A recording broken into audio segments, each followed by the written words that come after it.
नारायणं नमस्कृत्य नरं चैव नरोत्तमं देवीं सरस्वतीं व्यासं ततो जयमुदीरयेत्। उद्धव ने भगवान से प्रश्न किए थे और उसके बाद उसके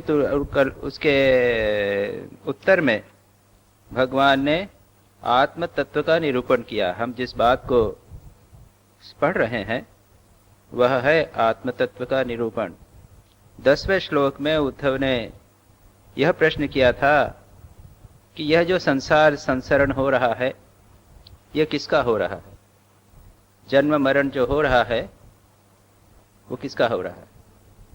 आत्मा का तो हो नहीं सकता, क्योंकि वो अजन्मा है और अमर है। और यह जो देह है यह तो क्षण भंगुर है ही, क्षण क्षण मर रहा है, वह तो जड़ है। किसका हो रहा? और इसके उत्तर में भगवान ने परम परमात्मा तत्व का उपदेश दिया।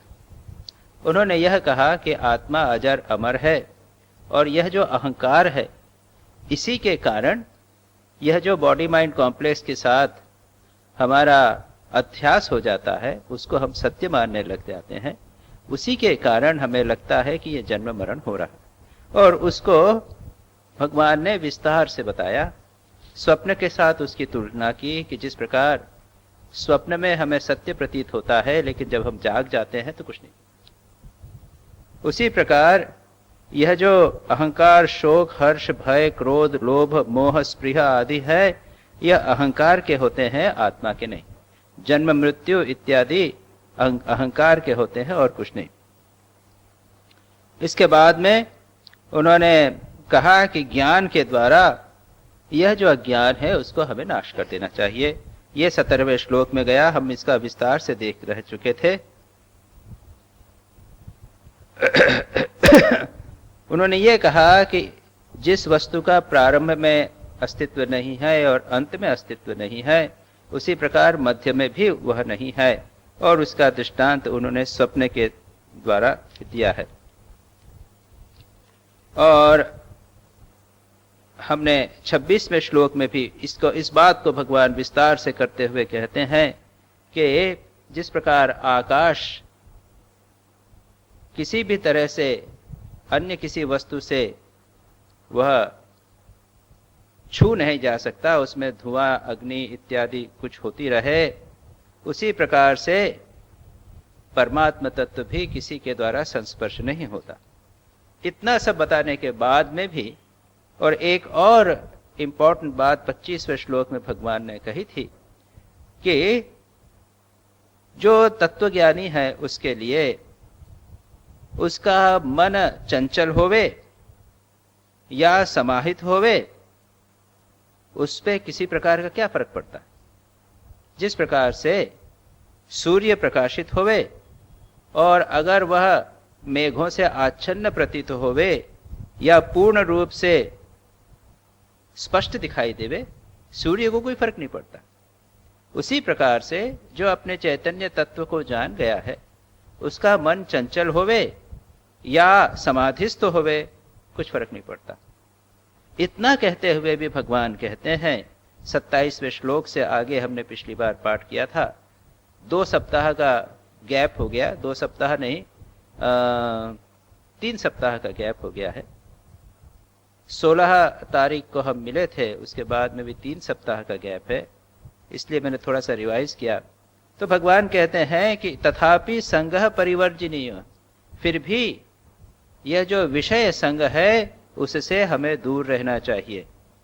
जो माया से रचित 3 गुणों के से जो विषय निर्मित हुए हैं उनसे दूर रहना चाहिए, जब तक भगवान में भक्ति के साथ मन के कषाय, मन के दोष पूरी तरह दूर नहीं हो जाते। क्यों?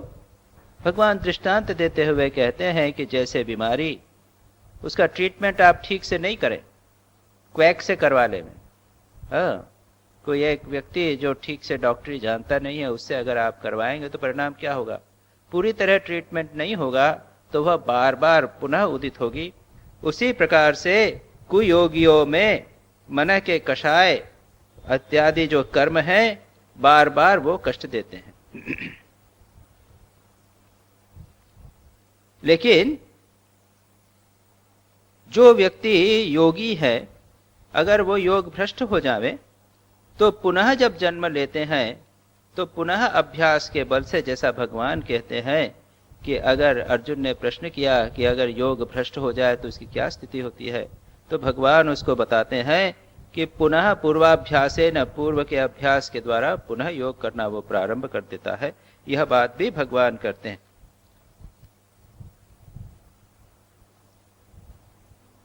इसके बाद में यह सब हम पढ़ चुके हैं। इतना करके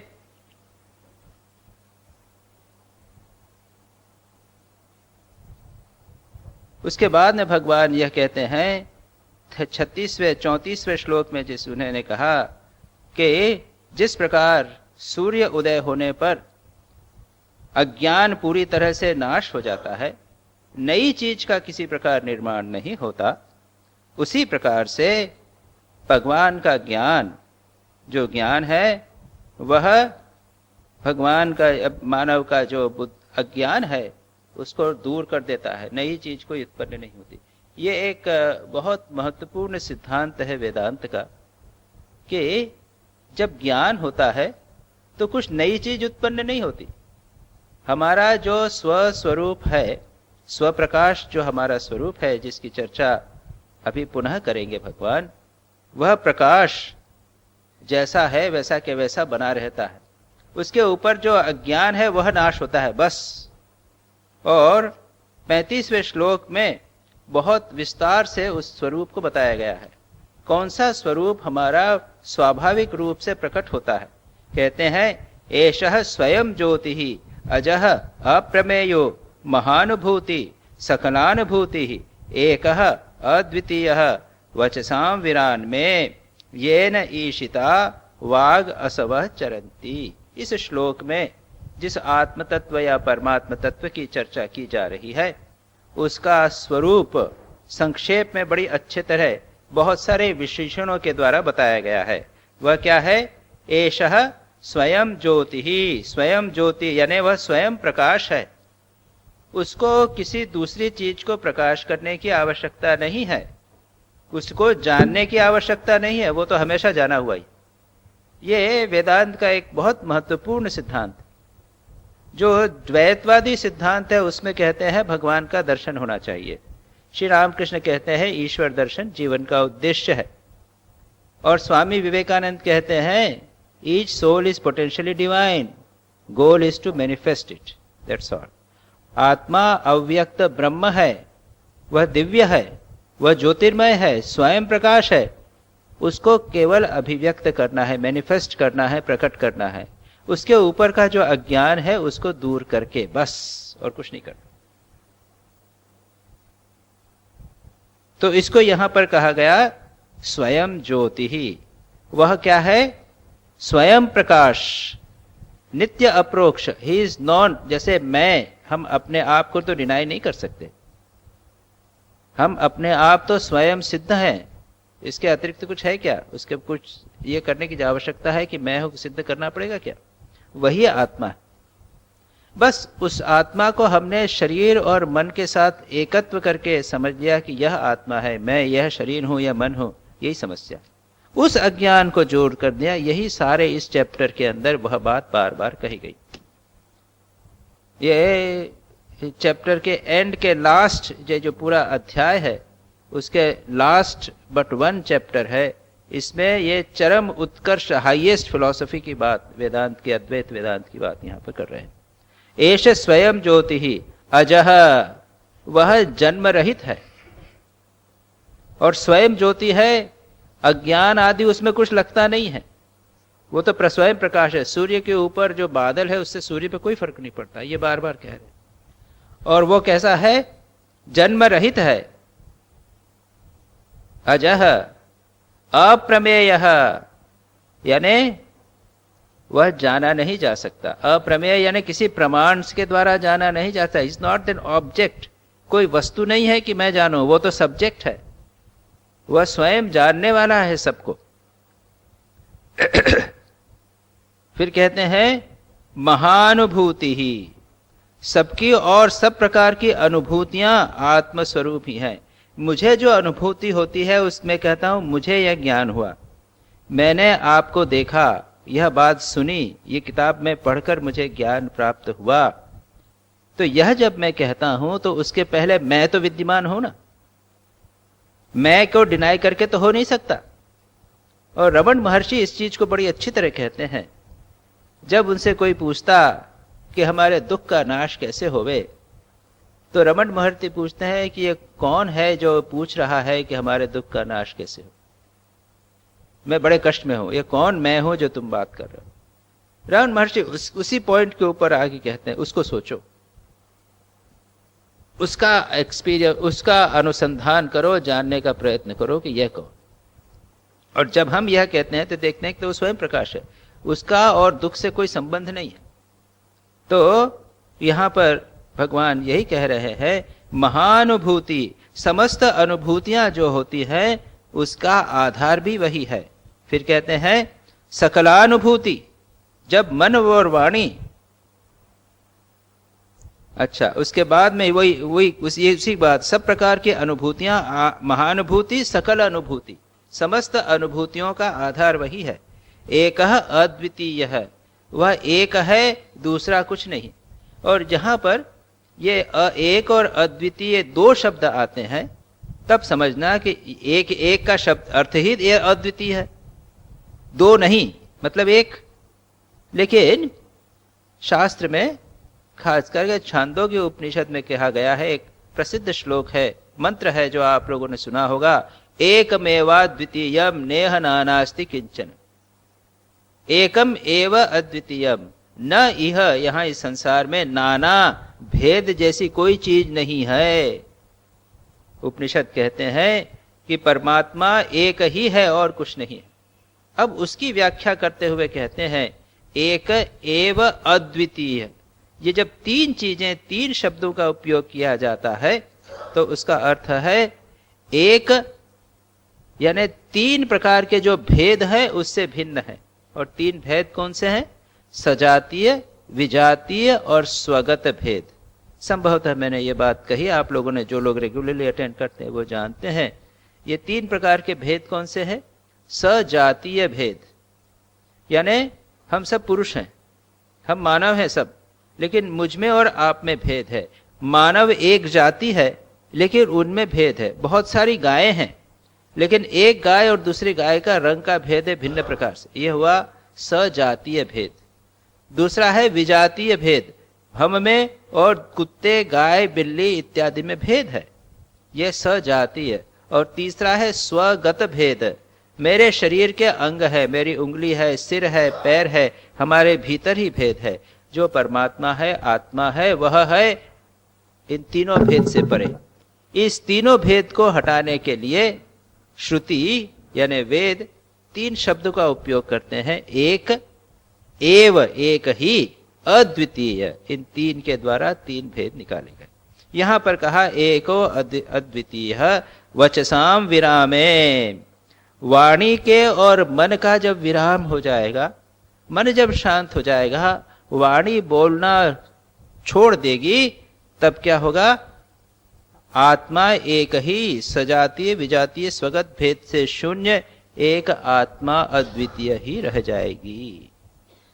उसके लिए आवश्यक है कि मन शांत होवे, हम वाणी का भी विराम करते। श्री रामकृष्ण दृष्टांत देते हुए कहते थे कि गुरु के पास अपने पिताजी ने दो शिष्यों को भेजा कि पढ़ के आओ, दो पुत्रों को भेजा, और जब आए तो एक से पूछा कि बोलो ब्रह्म का क्या वर्णन है, क्या सीखा? तो उसने बोल दिया ब्रह्म अद्वितीय है, अनादि है, अखंड है इत्यादि सब बोल दिया, बहुत सारा विस्तार से एक लेक्चर दे दिया। छोटे भाई से, बेटे से पूछा तो वो चुप रह गया, कुछ नहीं बोला। वहां क्या हो गया? पिता ने समझ लिया कि इसने समझ लिया है। उसने जागा कि मैं क्या बोलूंगा, वो तो वन और वाणी से परे है। श्री रामकृष्ण के बहुत सारे दृष्टांत इस तरह के, स्वयं श्री रामकृष्ण बोल ही नहीं पाते थे, इत्यादि इत्यादि। येन ईशिता वाग असवह चरंती, जिसके द्वारा प्रेरित होकर व्यवहारिक दृष्टि से वाक, वाणी और असव, प्राण जो चलते हैं। केनोपनिषद नामक एक उपनिषद है।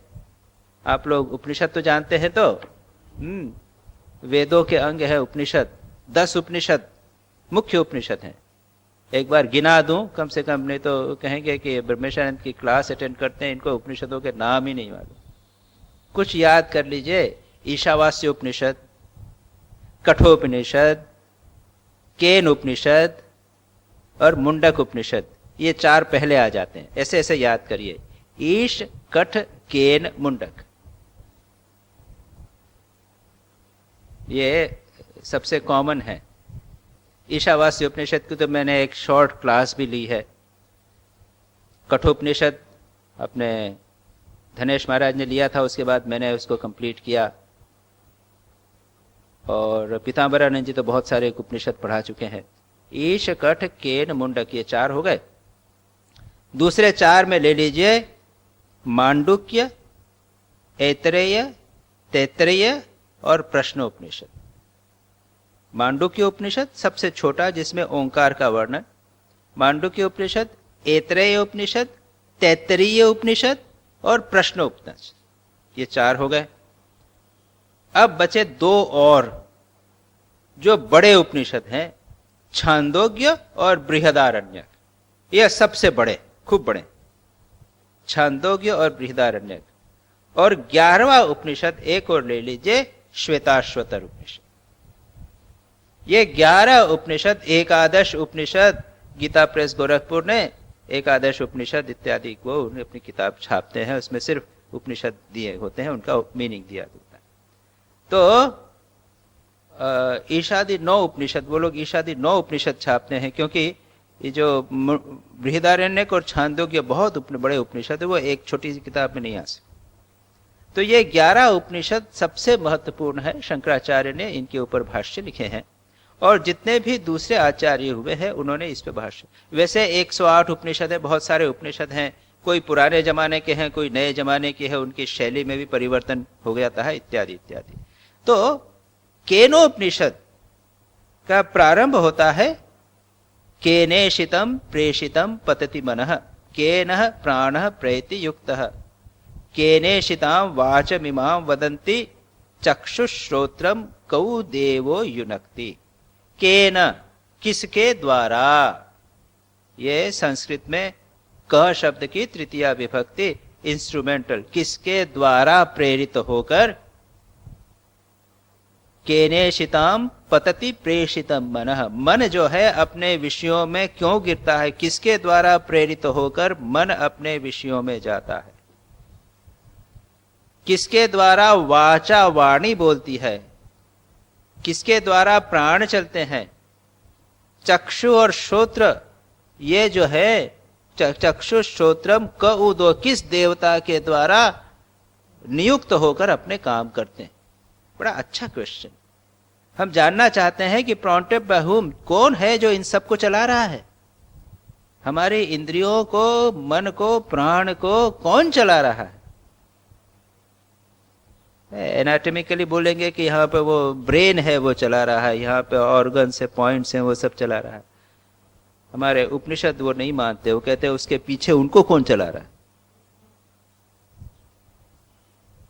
तो वहां बोलते हैं श्रोत्रस्य, जहां, तो यहां पे क्या, केन ईशिता, ये न ईशिता, जिसके द्वारा, केनेशितम, ईशितम, किसके द्वारा प्रेरित होकर, ये न, जिसके द्वारा प्रेरित होकर, वाणी, वाक यानी वाणी, असव यानी प्राण, आदि चरंती, कार्य करते हैं। वह जो केनोपनिषद की जो पहला मंत्र है, जहां प्रश्न किया है, उसी की यहां पर ध्वनि मिलती है।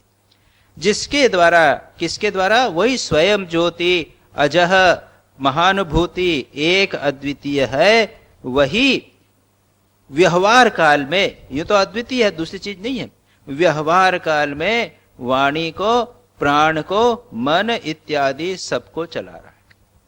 वहां पर उसका उत्तर देते हैं यह प्रश्न करके दूसरे मंत्र के अंदर, बड़ा सुंदर कहते हैं, श्रोत्रस्य श्रोत्रम मनसो मनोयत वाचोह वाचम सौ प्राणस्य प्राणः चक्षुषश्चक्षुः अतिमुच्च धीरा प्रेत्यास्मात्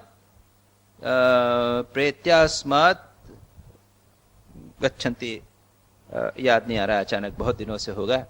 वह श्रोत्र का श्रोत्र है, कान का कान है, प्राण का प्राण है, चक्षु का चक्षु है, मन का मन है। वो एक है जो सबको चला रहा है। वो परमात्मा सबके हृदय में बैठकर भगवान कहते हैं कि हृदय से स्थित होकर सबको चला रहा है, और उसी को प्राप्त करना है, उसी को जानना है। और उसको सिंबॉलिकली ये सारा उपनिषद के पहले पोर्शन में है, और उसको समझाने के लिए उपनिषद बड़ी कृपा करती है। उपनिषद फेमिनिन शब्द है। उपनिषद बड़ी कृपा करती हुई हमको इसका उत्तर देती है। एक कहानी सुनाती, बड़ी सुंदर कहानी कहती हैं कि अचानक क्या हुआ, देवता जब लोग जीत गए, देवताओं ने जब दानवों पर, राक्षसों पर विजय प्राप्त कर ली, बड़ी खुश हुए।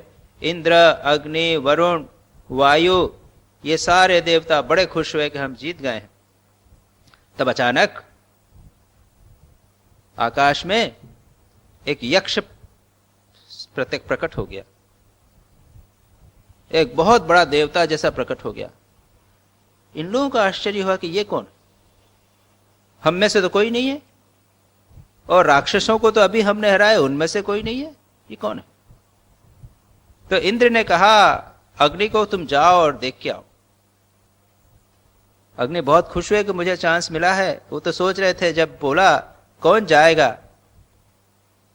तब सोच रहे थे कि ऐसा ना हो कि दूसरे देवता को बोले, मैं सबसे पहले जाके पता लगा लूंगा, मेरा इनाम होगा, let me gate a chance first.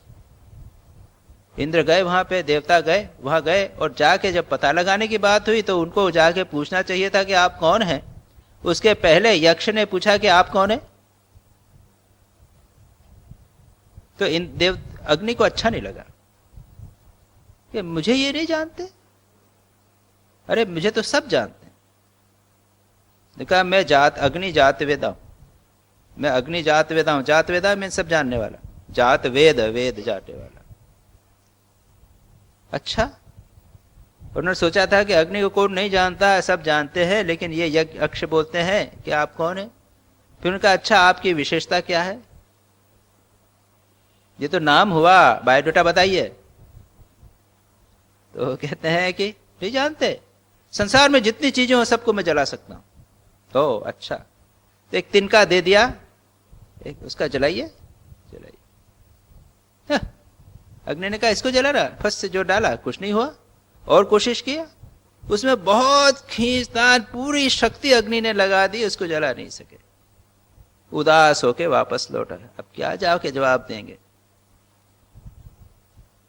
चुप रहे, चुपचाप चले गए। इंद्र ने समझ लिया कि वो नहीं। अब वो वायु जो बहुत प्रसन्न हुए कि अच्छा हुआ, बहुत अकड़ रहा था, या मैं जाता हूं। वायु पहुंचे, वो यक्ष ने पूछा कि आप कौन है बताइए। तो यक्ष ने पूछा, देखिए तुम नहीं जानते, मैं वायु हूं। आपकी विशेषता, जितनी चीजें संसार की सबको उड़ा सकता हूं। तो ये तिनका उठाइए, उड़ाइए। वही हाल, खूब मेहनत की। वह उपनिषद में ऐसा ही लिखा हुआ है, खूब, उसका वर्ड नहीं आता है, अभ्यद्रवत, अभ्यद्रवत। पहले तो हम लोगों को मुखस्थ था, पहले अभ्यद्रवत, यानी वो दौड़ दौड़ के भगा, कोशिश कर करके हार गए और वापस चले गए। तब फिर इंद्र खुद आए। जब इंद्र आए तो ये देवता गायब, यक्ष जो है तो गायब हो गए। अब यक्ष जब गायब हुए तो इंद्र को बड़ा बुरा लगा। कहा रे, ये तो अग्नि और वायु जो थे वो सौभाग्यशाली है कि उस देवता के निकट तक तो आए। मैं तो दूर से ही देख सका, पास में वार्तालाप भी नहीं कर सका।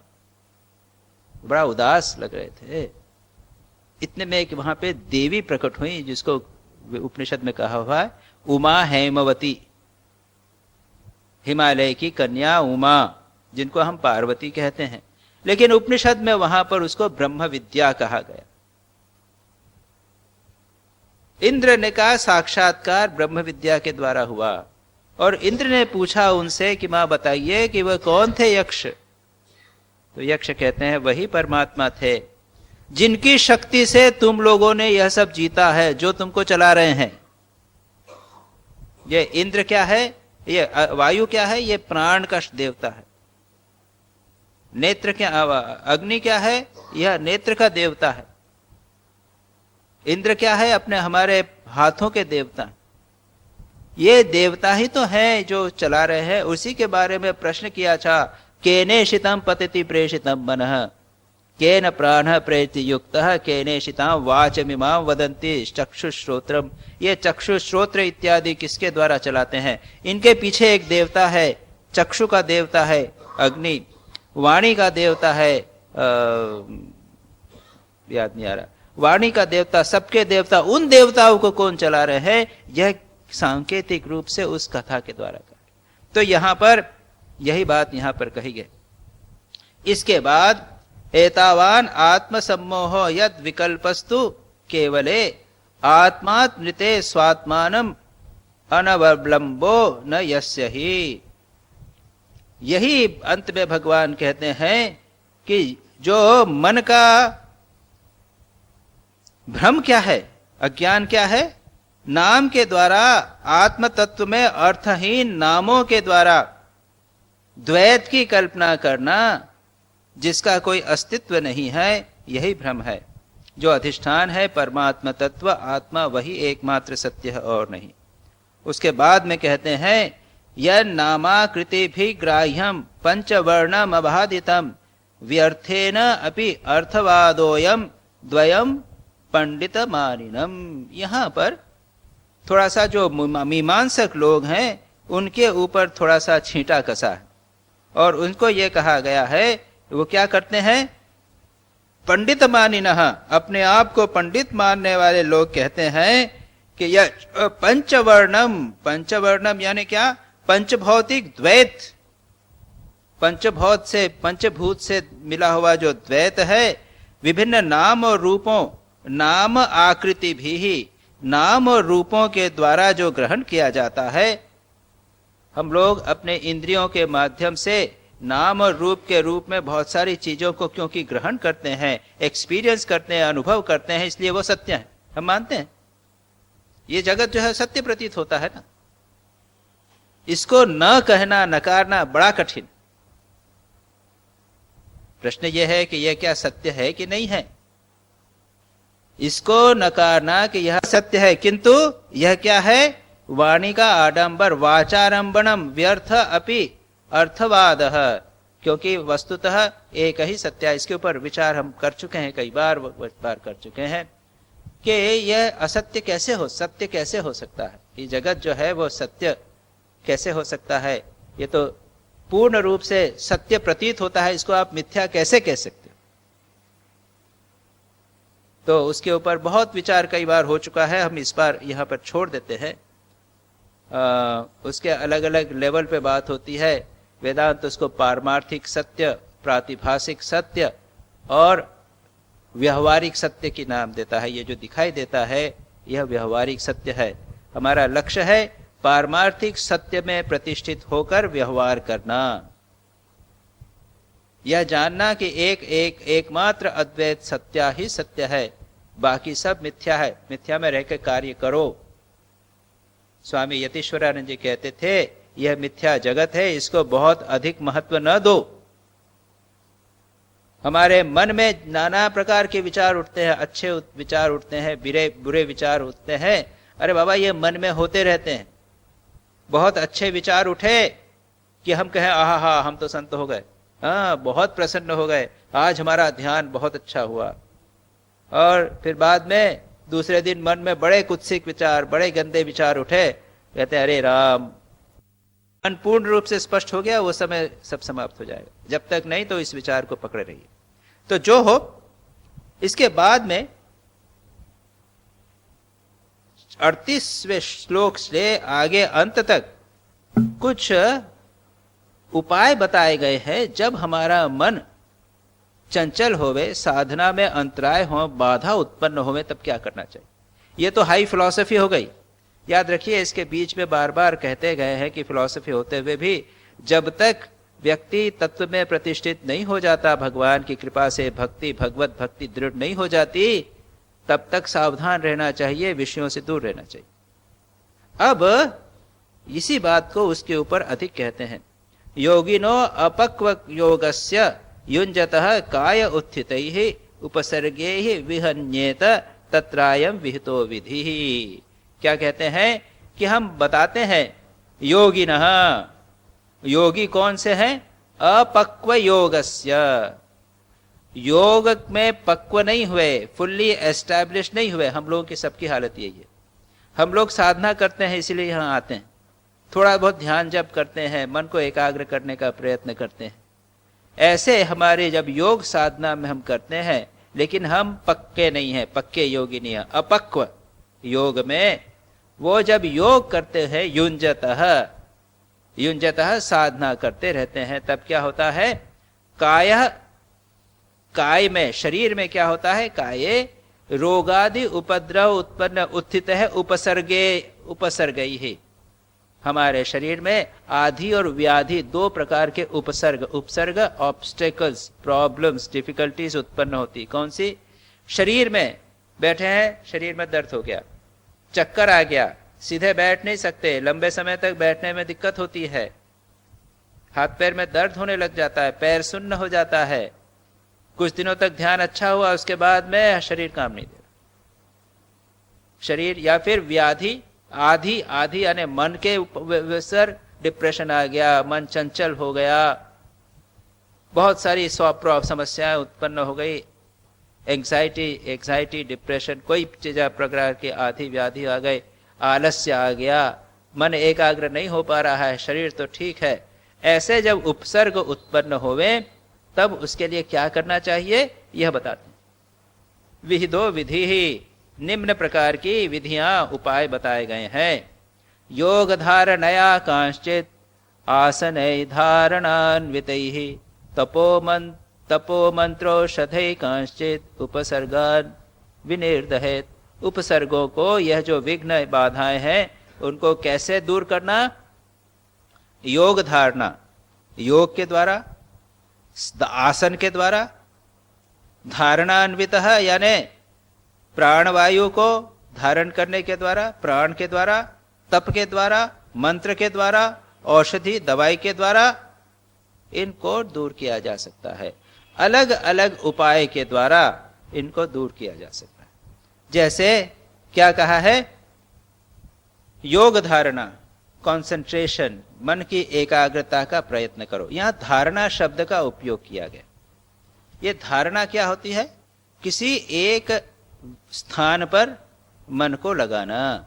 पातंजल योग सूत्र की क्लासेस आपने अटेंड की हैं, आप जानते हैं, देशबंध चित्तस्य धारणा, किसी एक स्थान में मन को लगाए रखना। हृदय में मन को लगा दिया और कहीं नहीं जाने देना, या एक चित्र को देखा और उसी में आंख त्राटक गया, उसी में देखते रहे, उसी के अंदर मन को लगा दिया। या फिर देशबंध यानी एक स्पेस में, एक काल, एक स्थान में, जैसे दक्षिणेश्वर की सारी लीला का वर्णन चिंतन करते करते उसी में मन लगाइए। आज आरती के बाद में हम श्याम नाम संकीर्तन करेंगे, भगवान श्री कृष्ण की लीला का गान करेंगे, उसी में लीला में लगाइए। तो एक ही स्पेस में लगाया ना, मन भाग रहा है लेकिन उसी में लगाइए। ये एक बहुत अच्छी टेक्निक, ध्यान के पहले की टेक्निक। मन को किसी एक स्थान में लगाए रखना। तो स्थान का अर्थ किसी चक्र विशेष में भी और किसी मानसिक स्थान में भी। वृंदावन के बाहर मन को नहीं जाने देना, दक्षिणेश्वर के बाहर मन को नहीं जाने देना, भगवान राम की लीला के बाहर मन को नहीं जाने देना। तो इसको कहते हैं योग धारणा। और धारणा बौद्ध धर्म में भी धारणा बहुत सारी एक्सरसाइजेस हैं, उसमें अलग अलग चक्र, कोई एक रूप इत्यादि दिया जाता है और कहा कि उसी के अंदर मन को लगा। वहां धारणा शब्द का उपयोग, ध्यान नहीं, धारणा। तो एक ये अगर ध्यान धारणा का प्रयत्न किया जाए और ये अत्यंत लाभकारी होता है, इससे बहुत सारी समस्याएं दूर हो जाती। दूसरा कहते हैं आसन के द्वारा।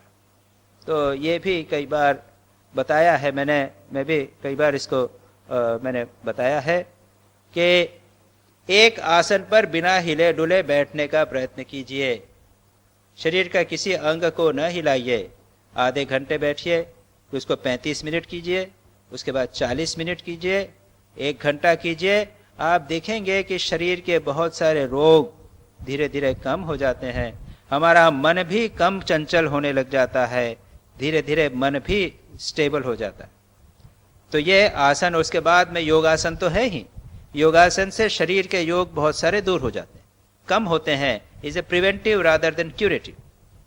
उसके बाद में कहते हैं मन तपस्या लंघनम परम औषधम। याद रखिए, योग अपने साधुओं में ये कहावत है, साधु सन्यासियों में, बीमार हुए 24 घंटे उपवास कर लो, लंघनम परम औषधम। तपस्या का अगर भाव रहे तो शरीर और मन सबल रहता है, ये आपके विघ्न इत्यादि जो है वो दूर हो जाते। तो ऑस्टेरिटी यदि होवे, ये हो जाएगा। उसके बाद में मंत्र का जप। कई बार मंत्र के द्वारा बहुत सारे विघ्न दूर हो जाते हैं। औषधि तो सब जानते हैं, बीमार हैं, हाथ पैर दर्द हो रहा है, थोड़ा सा एक टैबलेट ले लिया, दर्द कम हो गया, ठीक हो गया बस। और उसके बाद बैठो, ध्यान करो, कल ठीक हो जाएगा अपने आप। जरा मौसम बदला है, इसमें हो गया तो ठीक हो जाएगा। औषधि, इस प्रकार से विघ्नों को दूर किया जा सकता है। फिर कहते हैं कांश्चित माम अनुध्यानेन नाम संकीर्तनादिभिः योगेश्वरानुवृत्त्या वा हन्यात् अशुभदान् शनैः। अब कहते हैं कि दूसरे कितने हैं? कांश्चित, कुछ विघ्न जो हैं, जो मानसिक विघ्न हैं, काम क्रोध आदि विघ्न को कैसे दूर करें। ये 2 श्लोक जो है ना, ये 2 श्लोक बहुत इंपॉर्टेंट। इसमें बहुत सारे इंपॉर्टेंट उपाय बता दिए गए। ये जो है 29, 39 और 40। कुछ को माम अनुध्यान, भगवान के ध्यान के द्वारा भगवान का चिंतन कीजिए, लीला चिंतन कीजिए, उनके नाम गुणों का चिंतन कीजिए। श्री रामकृष्ण स्वयं के भगवान का नाम गुणगान करना थी। ये तो दूसरी बात। नाम सिंह संकीर्तन के द्वारा खास करके काम क्रोध लोभ इत्यादि जो आएंगे, उसमें इसके दूर करने का श्रेष्ठ उपाय है भगवान का चिंतन और भगवान का नाम गुणगान कीर्तन। अभी शाम नाम संकीर्तन होगा। ये कीर्तन जो है बहुत प्रभावशाली। हरे नाम हरे नाम हरे नाम केवलम नास्त्येव नास्त्येव नास्त्येव गतिरन्यथा। ये कलि संतरण उपनिषद है। कलियुग को तारने वाला उपनिषद एक उपनिषद है। उसका पहला मंत्र ये है, हरि का नाम। 3 बार बोला, हरि का नाम हरि का नाम हरि का नाम। कलिकाल में नहीं है नहीं है नहीं है, इसके अतिरिक्त कोई गति। भगवान का नाम संकीर्तन। तो भगवान का नाम गुणगान संकीर्तन जब संगीत के साथ होता है तो मन एकाग्र होता है और वह बात धीरे धीरे अंदर चली जाती है। नाम संकीर्तन के करिए। योगेश्वर अनुवृत्त्या, महापुरुषों की सेवा। जब आपके मन में दंभ मद अहंकार इत्यादि जब आवे, when you become haughty, ये भी दोष है हमारे। काम क्रोध लोभ जो हैं, इसके लिए तो नाम संकीर्तन, भगवान का स्मरण मनन। और अगर हमारे मन में अहंकार आ जावे, दंभ आ जावे, अपने आप को बहुत समझने लगे, तो कुछ जाकर कुछ लोगों कुछ दिन संतों की सेवा कीजिए। ये सेवा, विनम्रता, सेवा करना अहंकार को दूर करने का बहुत अच्छा उपाय है। तो हन्यात अशुभान शनैहि, इस प्रकार से धीरे धीरे इन अशुभ अपने जो बाधा है उनको दूर कीजिए। केचित देहमिमं धीरा सुकल्पम वयसी स्थिरम विधाय विविधोपायैहि अथ युञ्जन्ति सिद्धये नहि तत् कुशलादृत्यम यदायासो ह्यपार्थकः अंतवत्वात् शरीरस्य फलस्येव वनस्पतेः। अब इन 2 श्लोकों में कहते हैं कुछ लोग अपने शरीर को मेहनत करके क्या करते हैं, खूब धीर व्यक्ति, खूब जिनमें टेनेसिटी है, बुद्धिमान भी है और स्ट्रॉन्ग विल, टेनेसिटी, उनमें बहुत इच्छा शक्ति है, धीर धीर व्यक्ति जो ऐसा। कुछ लोग क्या कहते हैं कि वो साधना करके बहुत लंबी उम्र प्राप्त कर लेते हैं, विविध उपायों से, विविध उपाय ही, बहुत से उपाय के द्वारा शरीर को लंबी उम्र प्राप्त कर लेते हैं, शरीर को स्थिर कर लेते हैं। यानी योग साधना, हठ योग के द्वारा वह सिद्ध कर लेते हैं, शरीर को सुदृढ़ कर लेते हैं और सिद्धये युंजन्ति। क्यों? वो कहते हैं कि अरे शरीर स्ट्रांग नहीं होगा तो हम साधना ज्यादा नहीं कर सकते, तो पहले अच्छी तरह खूब शरीर को स्ट्रांग कर लिया और उसके बाद में खूब मेहनत करते हैं, सिद्धि प्राप्त करते हैं, अणिमादि सिद्धियां प्राप्त करते हैं। इसको 42वें श्लोक में उसकी निंदा करते हुए कहते हैं नहीं तत् कुशलादृत्यम, ये अच्छा नहीं करते, वह कुशल नहीं है। क्यों? जो कुशल व्यक्ति हैं वो इसको आदर नहीं, आदृत्यम नहीं है, आदर नहीं करते। क्यों? वो कहते हैं कि ये अपाय, ये मेहनत जो है वो व्यर्थ है। क्यों? क्योंकि याद रखिए ये शरीर तो अंत तो गत्वा नष्ट होगा ही। जिस प्रकार वृक्ष के लगे हुए फल कभी न कभी तो नष्ट होगा ही, उसी प्रकार से यह जो शरीर भी है नष्ट होगा। इसलिए शरीर को चाहे कितना भी आप दीर्घ काल तक बनाने का प्रयत्न करिए, नष्ट होगा। आप लोगों ने त्रैलंग स्वामी का नाम सुना होगा। श्री रामकृष्ण ने उनके दर्शन किए थे, काशी में वो निवास करते थे, वो परम योगी थे, 250 वर्ष की उम्र थी उनकी। उसको लोग सचल महादेव शिव जी कहते थे। 250 वर्ष की उम्र थी, 250 योग करते थे। एक बड़ा, बहुत बड़ा पत्थर नीचे से उठाकर लाए थे, अपने आश्रम में जाके उन्होंने रखा था। कई उनकी बहुत सारी कहानियां इस प्रकार की हैं। लेकिन क्या वो हमेशा बने रहे? आजकल लोग प्रयत्न कर रहे हैं वो जेनेटिक चेंज करके, हाँ, जीन्स में प्रयत्न करके और उम्र को बढ़ाने की। तो कह रहे हैं कि 2020 तक 120 वर्ष तक की आयु हो सकती है और उसके बाद 2050 तक 150 वर्ष की आयु हो जाएगी। तो जीन्स के अंदर एक समझाया है, वो टेक्निकल है, मैं थोड़ा बहुत समझा भी हूँ, मैंने अपने आर्टिकल में एक लिखा भी है कि आदमी की उम्र जो हम कहते हैं ना कि 100 वर्ष की उम्र मानते हैं, एवरेज उम्र 100 वर्ष की मानते हैं, वो एवरेज उम्र 150 वर्ष हो जाएगी। अरे लाभ क्या होगा? हमारे महापुरुष, जितने बड़े बड़े महापुरुष जिन्होंने सारे विश्व को हिला दिया, जिनका नाम हजारों वर्षों तक ले रहे हैं लोग, वो कितनी उम्र के थे? शंकराचार्य 32 वर्ष, स्वामी विवेकानंद 39 वर्ष, श्री रामकृष्ण 50 वर्ष, जीसस क्राइस्ट 33 वर्ष, सेंट फ्रांसिस ऑफ एसेसी 40 वर्ष। कैसा इंटेंस जीवन व्यतीत किया, कितना तीव्र जीवन व्यतीत किया। इसी जीवन में जो प्राप्त करना है प्राप्त कर रहा। बड़े 100 वर्ष की उम्र, 150 वर्ष उम्र, क्या लाभ? वही चीज, वही खाना, वही उठना बैठना, वही काय के लिए? वही आइसक्रीम खाने के लिए 100 वर्ष और चाहिए? ये एक्सपीरियंस जल्दी जल्दी करके आगे बढ़ना है, तीव्र जीवन। श्री रामकृष्ण ने क्या किया? रोमारोला ने लिखा है कि श्री रामकृष्ण ने अपने 30 वर्ष की उम्र में, यानी जो साधना काल था, 30 वर्ष की उम्र में उन्होंने मानव जाति के 3000 वर्षों को जी लिया। ये हुआ actual life expansion, enhancement of life.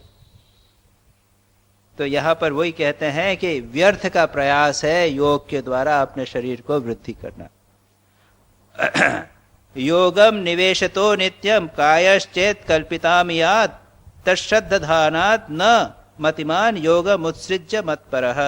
इसके बाद कहते हैं कदाचित बहुत दिनों तक, निवेशतः नित्यम, बहुत दिनों तक अगर निरंतर योग साधना करने से कायश्चेत कल्पिताम याद, शरीर सुदृढ़ हो भी जाए कोई बात नहीं।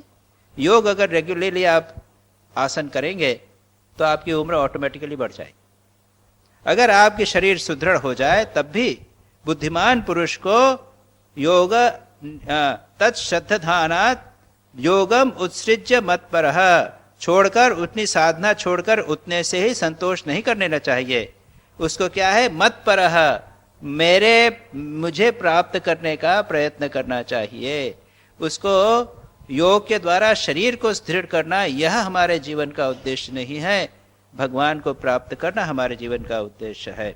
योगमर्चामिमां योगी विचरन् मदपाश्रयः नान्तरायै विहन्येत निस्पृह स्वसुखानुभूः। अब समाप्त करते हुए श्लोक को कहते हैं कि योगी योगम अर्चामिमां विचरन्, यह योग का जो आचरण करता है, माम मद व्यपाश्रय, मुझ पर आश्रित होकर, और क्या है, निस्पृह, किसी प्रकार की और इच्छा जो नहीं करता, स्पृहा रहित हो जाता है, वह क्या है, सुख स्वसुख अनुभूः। वह क्या है, वह स्वयं की आत्मा का सुख का अनुभव करता है और अंतराय ही न विहन्येत, अंतरायों के द्वारा, विभिन्न बाधाओं के द्वारा वह किसी प्रकार की विघ्न बाधाओं से विचलित नहीं होता। भगवान में मन लगाकर, भगवान को आश्रय बनाकर योग साधना में संलग्न रहिए, दैट इज। तो ये जितनी बाधाएं हैं वो अपने आप चली जाएगी। योग भी करना है और भगवान में मन भी लगाना है। इन दोनों को करते हुए जब हम कार्य करेंगे तो सारी बाधाएं दूर होती जाएगी। तो आज हम इस अध्याय को यहां समाप्त करते हैं और उसके बाद अब अंतिम अध्याय है जिसके अंदर भगवान भागवत धर्मों का निरूपण करेंगे और परमात्मा तत्व को या आत्म साक्षात्कार करने की एक आसान विधि को, जो भागवत धर्म यानी भगवान, किस प्रकार से भगवान में मन लगाया जा सकता है, उसकी आसान विधि का भगवान वर्णन करेंगे। तो यहीं पर हम इस अध्याय को समाप्त करते हैं। अगले शनिवार को हम इसके आगे का पाठ करेंगे, इस चैप्टर को प्रारंभ करेंगे। नारायणं नमस्कृत्य नरं चैव नरोत्तमं देवीं सरस्वतीं व्यासं ततो जयमुदीरये।